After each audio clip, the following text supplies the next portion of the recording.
Hello, thank you for listening to Thyroid Hair Loss Connection podcast, a science-based, honest, candid conversation about how your thyroid affects your hair. You will learn practical solutions to hair growth, healing your thyroid, and balancing hormones with holistic nutrition approach and the latest treatments. Your hosts, me, Nataliia Sanzo, a registered dietitian, aka Nashville Thyroid Expert, and Kimberly Vaughn, a board-certified trichologist, hair loss specialist, and coach. To stay up to date on the latest topics, make sure to subscribe to our channel. We also cannot do this without you. Send us a question to the link below and tune in each week for the answers. Now, let's head to the show.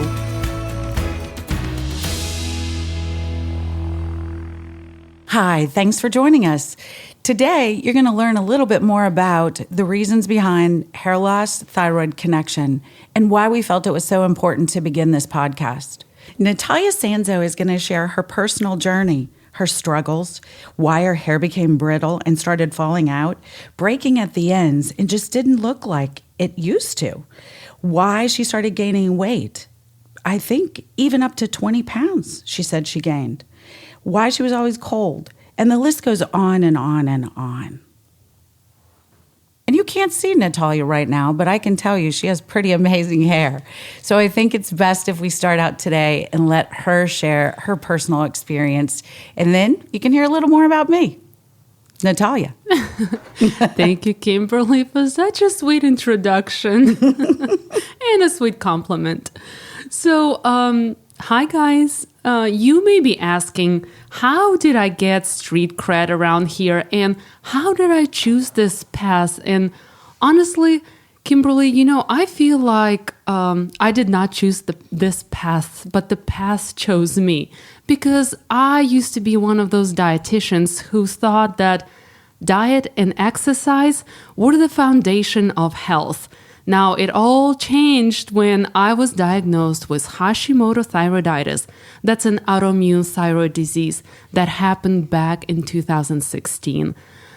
Other than my, 20 plus pound weight gain, it seemed that hair loss was the most devastating sign of thyroid problem for me. And Kimberly, I'm sure our listeners can relate. After years of struggling with Hashimoto's and getting disappointed in conventional medicine treatments, I turned my life's biggest challenge into my life's work and passion. Because right now in my private practice, All-Purpose Nutrition LLC, that is based here in Nashville, I practiced a whole body approach. And as a registered dietitian and Nashville Thyroid Expert, I have been helping people since 2015 address their thyroid disorders, gut and liver health, food sensitivities, and intolerance. And as a nice side effect, we all grow lush hair. And I think every woman and man want that. So my goal is to empower my clients and my listeners now to demand better care and not to give up on the challenges the thyroid disease may throw their way. So that's my little story. What about you, Kimberly? Oh, thanks so much for asking. I want to share a little bit about my history and why we're doing this, but you brought up so many amazing points. Talking about Hashimoto's and it being an autoimmune disease. Boy, I think we can really focus a couple of shows just on that alone because it's such a big topic. But until then, let me tell you a little bit about my goal and why I'm here and why that you and I are going to make such a difference in so many people's lives that are listening. So I started many, many years ago, and I'm not going to tell you because then I'm going to share my age. So let's just say it was longer than 20 years ago. I started working with chemotherapy patients and radiation therapy patients as they started losing their hair due to treatment cycles. So I always felt like, we were always being reactive, right? We had to wait for the chemo drugs to take effect. Was it going to be in 10 days? Was it going to be in 2 weeks or 3 weeks? So it was always a waiting game. as time moved along, I said, you know what, we have to get to this issue before, because clients were devastated that this was happening to begin with. I'm telling you this because it really kind of points out the reason that we now have become much more proactive than reactive, because I felt like I was stuck in this reactive environment, right? So the hair fell out, chemo drugs did their thing, right? The cocktails changed. I mean, sometimes breast cancer cocktail was one, ovarian cancer was a different, radiation therapy on the scalp was causing permanent hair loss. So again, we were very reactive. One of the main areas, though, that we started focusing on with many of our younger clients, and I think probably every client should have and would have had an interest in this. It was my shortcoming that I didn't see it. But we started focusing on what's going to happen when their hair starts to grow back.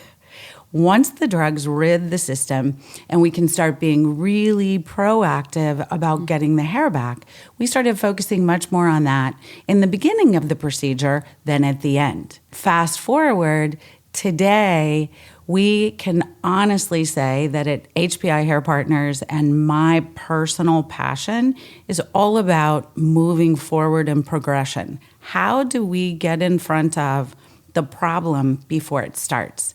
So with Hashimoto's diagnosis, many times the reason that patients find that they have a thyroid issue is because their hair loss started. Exactly. So which came first? The hair loss or the Hashimoto's? Well, we know, and concretely we'll talk about that in another episode and the science behind why that happens.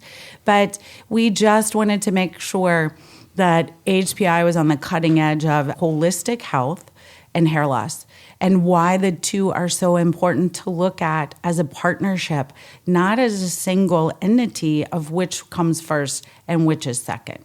Exactly. Yes, I'm 100% agree. You can't just treat hair loss while your thyroid is still destroying, or your immune system is still destroying thyroid. So I think this partnership and this podcast is gold. Nataliia, so such great information, but our listener has to be as perplexed as I was when I tried to start getting ahead of the hair loss issue for my clients, right? So hair loss, thyroid, what is the connection? Kimberly, that is such a great question. And I know a lot of our listeners are thinking the same thing. What is the connection between thyroid and hair loss? Now, in the example with autoimmune disease, Hashimoto's thyroiditis, your immune system attacks and destroys your thyroid gland. And this action causes a low-grade inflammation in the whole body. And your body thinks of this as a stress. And stress causes hair loss. There is a direct link. So that's one connection. Second, when your thyroid is not functioning properly or being destroyed, your thyroid antibodies, we call them TPO antibodies, are very high, which indicates the continuation of an autoimmune attack on the thyroid and inflammation. And again, we know that inflammation causes hair loss because I'm sure you've had a few clients that had inflammation on their scalp, and the research shows that it actually kills hair follicles. Another one of the other connections that research shows that 95% of thyroid hormone is converted in the liver and gut. And with poor liver and gut health, you will not be getting enough thyroid hormones to every cell in the body, including hair follicles. Nataliia, so I'm going to stop you for a second. Woo, you have a lot of information there. We're going to break this down just a little. So let's go back to something you said initially when you said that you started losing hair and you also gained weight. So in addition to those two side effects, oh my gosh, I mean, what else goes on when you find that your thyroid is low? Because that's your endocrine system, right? And doesn't that really affect everything that's going on in your body? I mean, Raynaud's disease, cold, fatigue, constipation. I mean, what else can happen, right? Gosh, yes. It's there. There are so many signs and symptoms of hypothyroidism, or let's talk about just thyroid disease in general. I mean, we're talking, of course, hair loss, brittle nails, dry skin, infertility. A lot of my clients struggle with that. Cold hand and feet, or if you go on the other spectrum of thyroid disease, like hyperthyroidism, you have weight loss and heat intolerance. I mean, we can go on and on. And because we have so many signs and symptoms that may resemble other diseases, that's why it's so hard to diagnose thyroid disorders, because they resemble so many other diseases. Excellent point. So, I think it's been now probably 2 years that we really took a look at the labs that we started drawing for our clients when they would come into the clinic. And we realized that we were drawing 2 particular thyroid labs, and it was, free T or the free T3 or free T4 and TSH, right? And many times those numbers would come back in range, and we're certainly not endocrinologists or any form of autoimmune specialist, but it's definitely something that we look at and then are able to refer that client on. But the functional medicine physician that oversees our practice said, you know what, you're missing it. It's not just about those 2 levels. The thyroid is much more complex, and the body can absorb on an uptake and discharge on an intake and vice versa. And so therefore, we needed to start drawing and requesting 7 to 8 different labs just to make sure that was thyroid the issue, and then get the patient out to an endocrinologist or to a specialist. How do people know that? I mean, because general practitioners are amazing, right? Mm-hmm. But they don't have enough time in the day to say, oh, wow, whoops, we missed this. Let's go back. And, it's just so challenging. It is so challenging. Our endocrinologists are amazing, and they are saving our lives by providing thyroid replacement hormone therapy for us. But their hands are tied in the hospital, because the insurance does not allow them to run all the labs that we do in our practice. So that's one thing. They compare lab work with outdated ranges, because we are looking at the optimal levels, not just standard. And those standard ranges are actually 15, maybe 17 years outdated. As the research grows, we evolve, and the endocrinologists are stuck in the big hospitals and corporations. They don't have the freedom that you and I do. I think that's why we're different, and that's why we can help our clients dig deeper and get to the root cause of their symptoms with normal thyroid labs. Oh, most definitely. So then, moving on. So, right, you're losing hair, you gained 20 pounds. How did you figure out your diagnosis? How did you connect all the dots?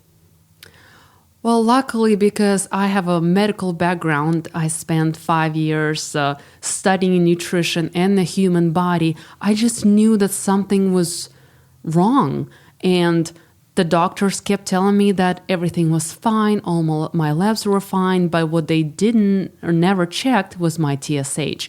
So I took charge of my health, and I went and got lab work done on my own. My TSH came back a little bit elevated, and my endocrinologist said, well, you shouldn't be feeling bad, but let's start you on thyroid medication. So that's how I found out, because I was pressing. I kept saying, there's something is wrong. I know my labs are okay. I know my hormones are okay, but something else is going on. And I dug deeper. Mm-hmm. So again, we have to be the advocate of our health, right? Absolutely. And just pushing forward. And certainly as if, thyroid disease happens and occurs in men and women. However, we see more cases in women, right? And so I think the issue is that stepping up and really being in control of your own health and making sure that if you are having any forms of symptoms that you've just described, that you keep pushing forward and not let up until you finally get to the end point of some of the answers. One of the things that you were talking about are all the symptoms of hypothyroidism. The other thing that we see in the clinic a lot, because we offer permanent makeup services, is that this also causes eyebrows to thin. We see that many times the eyebrows thin all across the brow itself, or other times just the tip, on the outside of the eye. And so it always is amazing to me how that one organ can control so many areas in the body.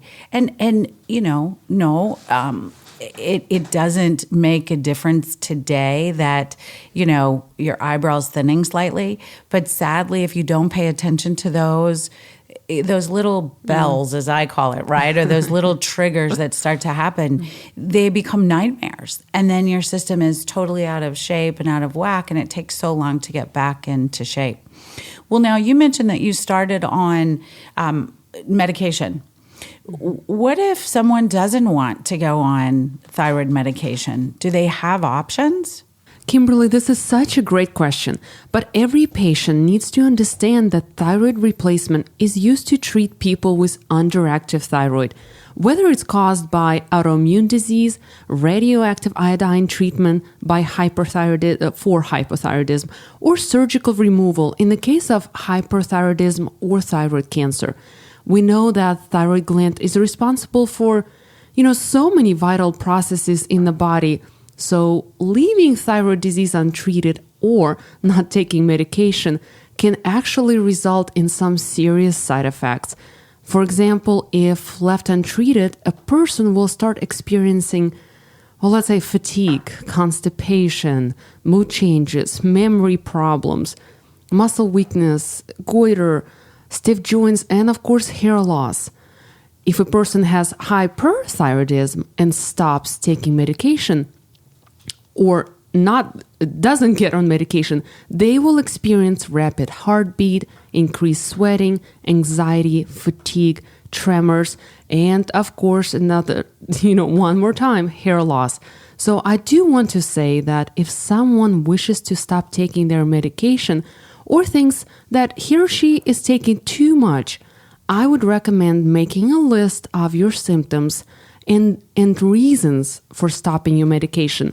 Then share your concerns with your thyroid doctor and see what he says. Now, medication only replenishes our thyroid hormones levels, but it does not alleviate the symptoms, the weight gain, the intolerance to cold, the hair loss, and everything else, because Hashimoto affects your whole body. So how do you expect to take just one medication and heal everything else, heal your immune system, heal your gut and liver and all of that? It just does not work like that, unfortunately. And that's why I'm in business, because that's what I do. I address the whole body. Perfect point. The whole body is really the key here. And I think, again, not, beating a dead horse is an old saying, but, one of the main reasons that we have brought our knowledge and our experience together, the thyroid hair loss connection is just important because it does impact the whole body. And I think our listeners will believe that as well, especially because sharing your personal journey, also being able to bring in actual clients and patients of both of ours who can really tell their stories about how they realized what was truly causing their hair loss and what other contributing factors and other autoimmune, you brought that word up earlier, right? Other autoimmune factors that could be lurking somewhere in their system. So I'm excited. Listeners, we're excited to kick this off. We're so happy that you're here. We want you to know that each and every week, the topics are going to be science-based. They're going to discuss ways that holistically and naturally you can support your thyroid and turn your hair loss around. And we want to make sure that you know that your questions are so important. So that's the reason that we draw your attention to that email link below. Please reach out to us. Let us know what's on your mind. We'll be happy to get to it in a coming podcast. And we also want you to know that if you're looking for more information, Natalia's website link is below, and so is ours at HPI Hair Partners. Feel free to reach out to us in one of those platforms, and we can certainly move you forward along this journey much faster than before.